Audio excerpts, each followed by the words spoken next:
يا عباد لا خوف عليكم اليوم ولا أنتم تحزنون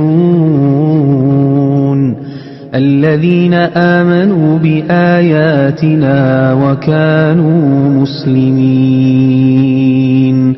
ادخلوا الجنة أنتم وأزواجكم تحبرون يطاف عليهم بصحاف من ذهب وأكواب وفيها ما تشتهيه الأنفس وتلذ الأعين وأنتم فيها خالدون